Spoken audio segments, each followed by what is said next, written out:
Assalamualaikum warahmatullahi wabarakatuh. Kita lanjutkan lagi kajian kita tentang buku atau kitab yang berjudul Safinatun Nuh atau Bahtera Nuh, ditulis atau diuraikan oleh Mirza Ghulam Ahmad Mujadid abad ke-14 Hijriah, diterjemahkan oleh H.M. Bakrun. Saudara-saudara, para pemirsa yang budiman, kita sambung lagi video ini. Bismillahirrahmanirrahim. Pintu wahyu ilahi selalu terbuka. Janganlah saudara mengira bahwa wahyu ilahi itu hanya dahulu saja diturunkan, tetapi di kemudian hari tidak diturunkan lagi. Janganlah saudara mengira bahwa malaikat tidak akan turun lagi. Saya berkata kepada saudara dengan sungguh-sungguh bahwa setiap pintu memang dapat ditutup, akan tetapi pintu turunnya malaikat selalu terbuka. Bukalah pintu hati saudara untuk menerimanya. Jika saudara menutup jendela saudara dengan tangan saudara sendiri, niscaya saudara tidak akan mendapatkan sinar matahari. Oleh karena itu, bangun segera dan bukalah jendela hati saudara agar sinar matahari rohani masuk ke dalam hati saudara. Jika Allah tidak menutup pintu wahyunya kepada dunia, bahkan anugerah itu ia turunkan lebih banyak lagi dari yang sudah. Beranikah saudara berkata bahwa pintu kenikmatan rohani telah tertutup? Sekalipun wahyu itu di suatu zaman sangat diperlukan sekali, tidak, sekali-sekali tidak. Sebaliknya, pintu wahyu ilahi itu selalu terbuka. Kini, jika menurut ajaran surat Al-Fatihah, pintu kenikmatan itu terbuka bagi saudara, mengapa saudara tidak ingin menerimanya? Ciptakanlah dahaga saudara akan sumber kenikmatan itu, lalu dengan sendirinya sumber itu akan mengalirkan air dengan derasnya. Sama halnya jika bayi ingin minum susu, ia menangis sekeras-kerasnya, lalu susu ibu tampak membesar penuh susu. Mulailah dahulu supaya pantas menerima rahmat ilahi itu, sehingga saudara nanti akan diberi rahmat. Tunjukkanlah kekhawatiran dan keprihatinan saudara, sehingga jiwa saudara akan diberi ketenteraman. Menangislah berulang-ulang sampai ada tangan diulurkan kepada saudara dan memegang saudara dengan kuat. Memang sukar sekali jalan Tuhan itu, tetapi sungguh jalan itu dibuat mudah bagi mereka yang berani melompat ke dalam jurang dan tabah menghadapi maut. Berbahagialah mereka yang berani melancarkan pertempuran dengan hawa nafsunya sendiri demi cintanya kepada Allah Ta'ala.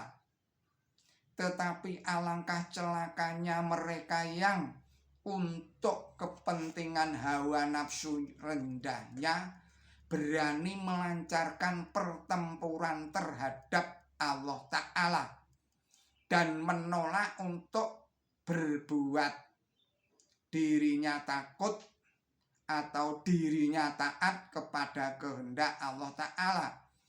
Barang siapa untuk kepentingan dirinya sendiri menyingkiri perintah Allah Ta'ala, ia tidak akan masuk kerajaan langit. Oleh sebab itu, berjuanglah sekeras-kerasnya agar tidak sepatah kata Quran suci pun akan memberi kesaksian tentang saudara dan menyebabkan saudara cemas karenanya.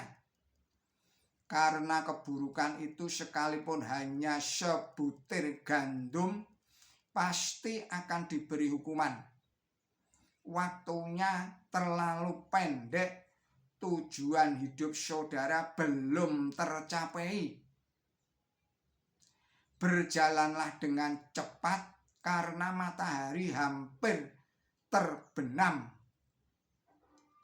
Apapun yang saudara persembahkan kepada Allah Ta'ala, periksalah dengan teliti agar tidak ada cacat yang ketinggalan yang menyebabkan kerusakan yang tidak dapat dibetulkan lagi, atau agar saudara tidak memiliki suatu barang yang nilainya tidak lebih dari barang rombengan atau barang palsu, tidak pantas dipersembahkan ke istana. Kedudukan Al-Quran suci yang amat tinggi. Saya telah diberitahu bahwa di antara saudara ada sebagian yang menolak sama sekali hadis Nabi.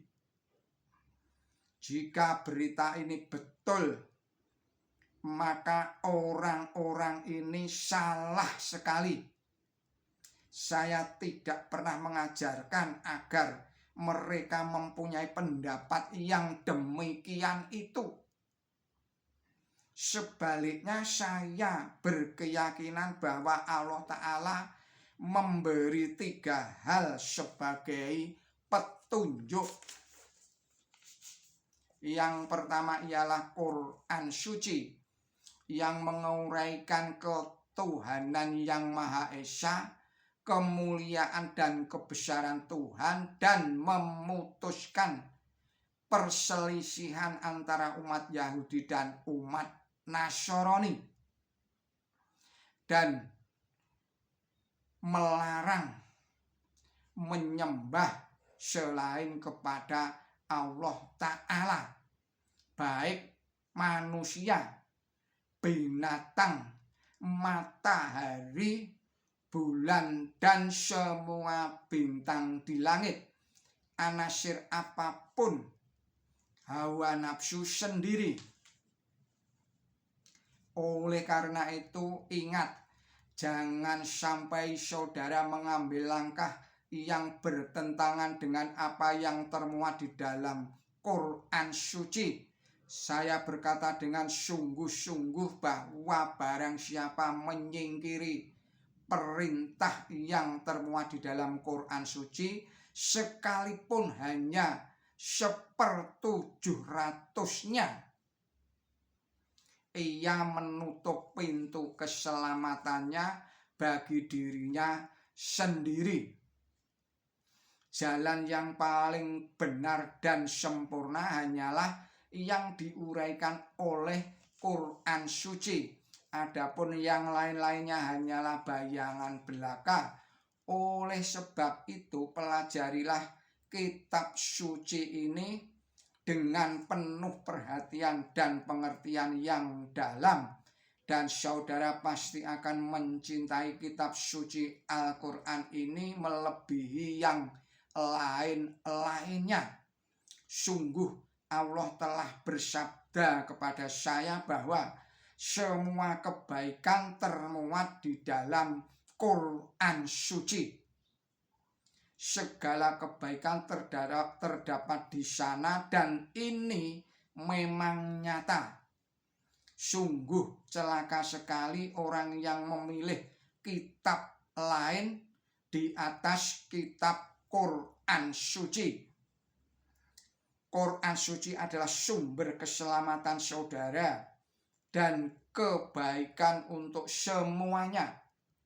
Tidak ada kebutuhan rohani sekalipun atau kebutuhan rohani satupun yang tidak diketemukan di dalam Quran suci.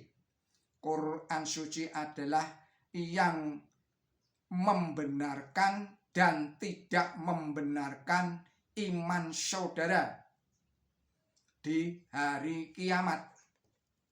Di bawah kolong langit ini tidak ada kitab selain Quran suci yang dapat memberi petunjuk langsung kepada saudara.